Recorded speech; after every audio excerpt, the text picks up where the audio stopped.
एक दिन की बात है, भगवान शंकर कैलाश पर्वत पर विराजमान थे।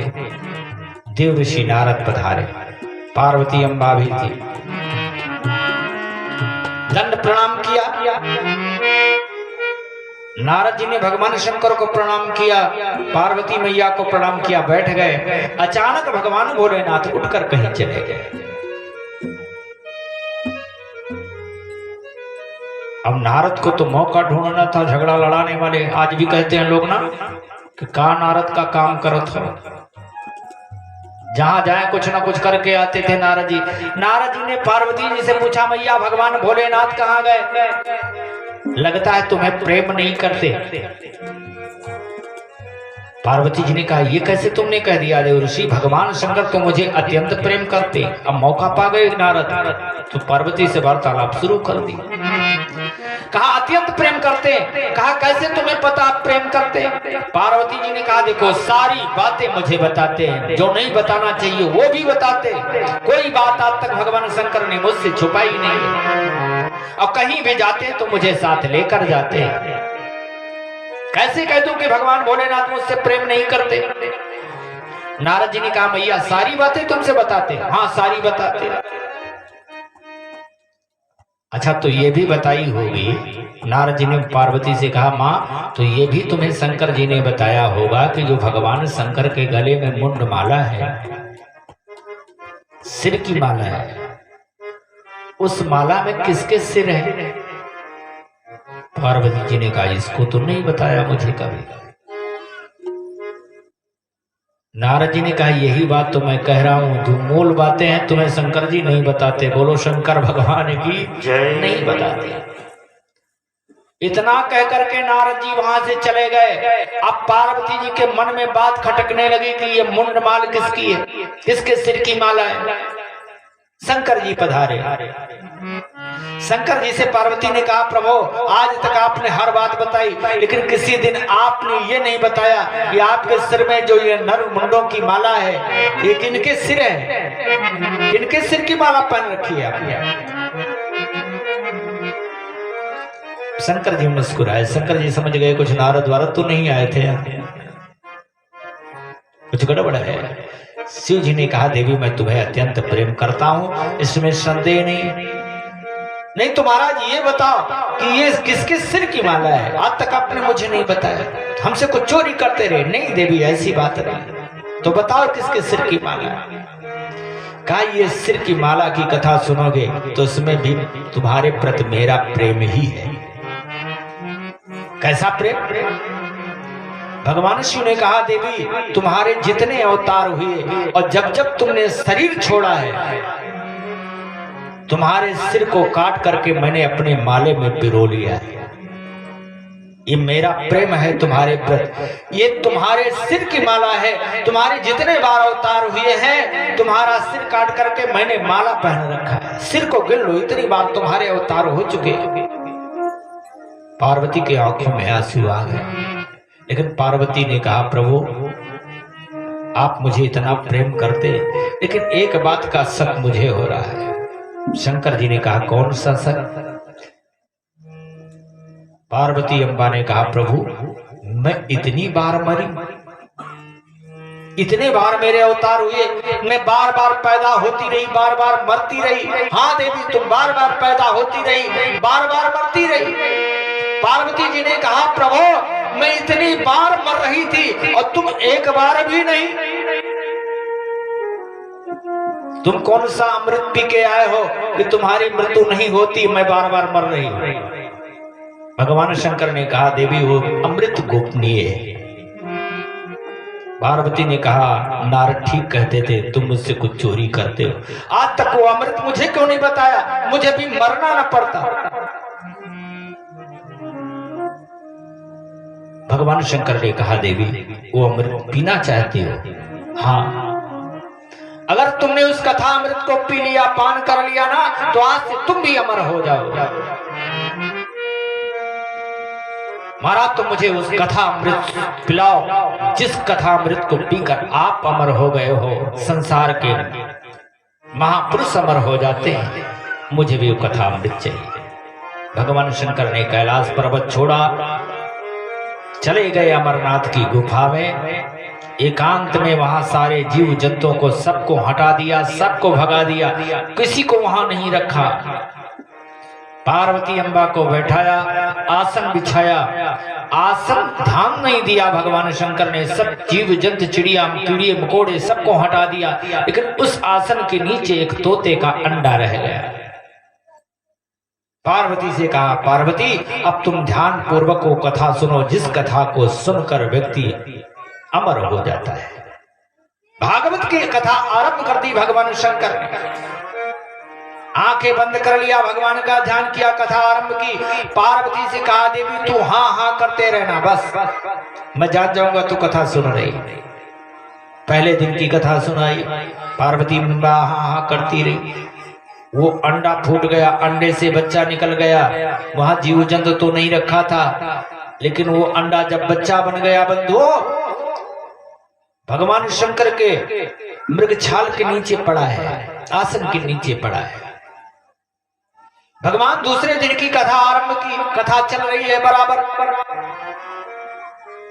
तीसरे दिन की कथा सुनाई, और कथा सुनाते सुनाते कहा भगवान शंकर ने, देवी पार्वती से कहा, आंखें बंद की कथा सुनाया जा रहा है। पार्वती से बोले, पार्वती विदुर जी महाराज दुर्योधन को छोड़कर तीर्थों में भ्रमण करने निकल गए। इतना कथा सुनाई। पार्वती को निद्रा आ गई, पार्वती जी सो गई। तोते के बच्चे ने सोचा पार्वती जी सो गई, कथा इतना बढ़िया है, अभी कथा बंद हो जाएगी, अगर हाँ हाँ करना बंद हो जाएगा तो तोते के बच्चे ने ही हाँ हाँ करना शुरू कर दिया पार्वती की जगह। पार्वती तो सोती रही, अब तोते का बच्चा वो कथा बराबर सुनता रहा, हाँ हाँ हाँ हाँ करता रहा। कथा भागवत की पूरी हो गई 7 दिन की। तब भगवान शंकर ने जोर से जयकारा लगाया, बोले कृष्णचंद्र भगवान की जय। जोर से जयकारा लगाया, और जैसे जयकारा लगाया पार्वती की आंख खुल गई। पार्वती ने कहा, महाराज फिर आगे क्या हुआ? जब दुर्योधन के घर को छोड़ दिया विदुर ने, भगवान शंकर ने कहा, देवी कथा तो पूर्ण हो गई। भगवान शंकर ने, और तुमने कथा नहीं सुनी? नहीं महाराज, बस यहां तक सुनी थी, इसके बाद में मुझे निद्रा आ गई। शंकर जी को लगा ये हाँ हाँ कौन कर रहा था, इधर उधर ढूंढने लगे। मैंने तो यहाँ कोई जीव जंतु भी नहीं छोड़ा, कौन है हाँ हाँ करने वाला? तब तक वो तोते का बच्चा उड़ा। भगवान शंकर की दृष्टि पड़ी, भगवान शंकर ने त्रिशूल उठाया, उसके पीछे दौड़ पड़े। चारों तरफ हाहाकार मच गया। देवता यक्ष गंधर्व परेशान हो गए, ये क्या हो रहा है? आज भगवान शंकर कुपित हो गए। कुछ लोग भगवान शंकर से अनुनय विनय करते हैं, प्रभु जिसने कौन सा अपराध किया है, कथा ही तो सुनी है, कथा सुनना अपराध थोड़ो ना, जाने दो। भगवान शंकर ने कहा, नहीं, कथा को अगर कथा की तरह सुना होता तो मुझे क्रोध ना आता। इसने कथा को चोरी से सुना है, सामने बैठकर सुना होता। इसने तो कथा की चोरी की है।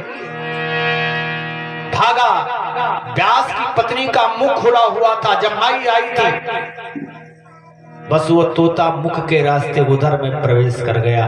तो भगवान शंकर ने स्त्री के ऊपर अपना अस्त्र नहीं चलाया।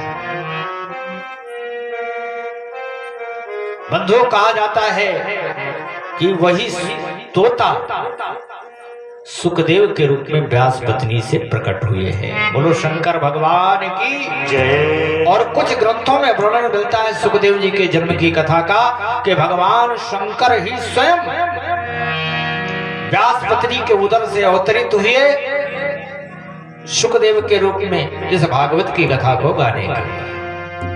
कई तरह के सुखदेव जी के जन्म की कथा मिलती है। 12 वर्ष तक सुखदेव जी महाराज गर्भ में रह गए, गर्भ से बाहर नहीं निकले, चारों तरफ हाहाकार मच गया। 12 वर्ष हो गया, गर्भ से बालक ही नहीं निकल रहा है। तो लोगों ने सोचा अब क्या हो, तो विधि का विधान बिगड़ रहा है। ऋषि मुनि आते हैं, अनुनय विनय करते, महाराज बाहर आओ। सुखदेव जी बाहर नहीं आते। भगवान आए स्वयं, धन्य है। ऐसी माता का नाम सुना होगा, एक बात याद रखो, जिससे भक्त पैदा होते। ऐसी माता का नाम सुना होगा जिससे भगवान पैदा होते। कौशल्या है, देवकी है, देवहूति है, अनुसुईया है। ऐसी भी माता है संसार में हमारे भारत में जिससे भगवान पैदा होते हैं। लेकिन ऐसी माता का नाम नहीं सुना होगा जिसके गर्भ से एक साथ भक्त और भगवान दोनों पैदा होते हैं। वो व्यास की पत्नी है। बोलो शंकर भगवान की जय।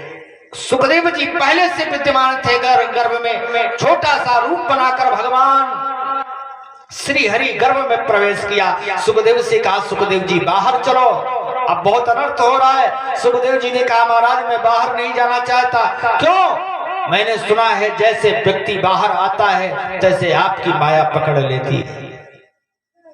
मैं माया के चक्कर में पड़ जाऊंगा, माया के डर से बाहर नहीं आऊंगा। भगवान विष्णु ने, भगवान श्री हरि ने कहा, महाराज तुम चिंता मत करो, मैं वादा करता हूं मेरी माया तुम्हें परेशान नहीं करेगी, अब तुम बाहर चलो। तब सुखदेव जी बाहर आए। एक साथ व्यास पत्नी के गर्भ में भक्त और भगवान एक साथ विराजे। ऐसी माता तो व्यास की पत्नी हुई जो भक्त और भगवान को एक साथ उत्पन्न किया। दोनों बाहर आए। शास्त्र कहते हैं जब तक व्यक्ति गर्भ में होता तब तक माया का प्रभाव उस पर नहीं होता, और जैसे व्यक्ति गर्भ से बाहर आता है तैसे तुरंत माया पकड़ लेती है। भूमि परत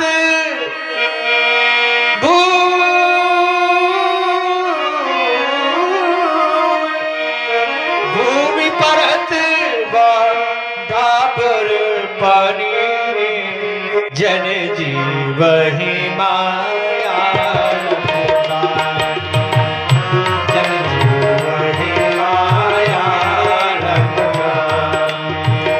भूमि परत भूमि परत भूमि परत जन जीव ही माया।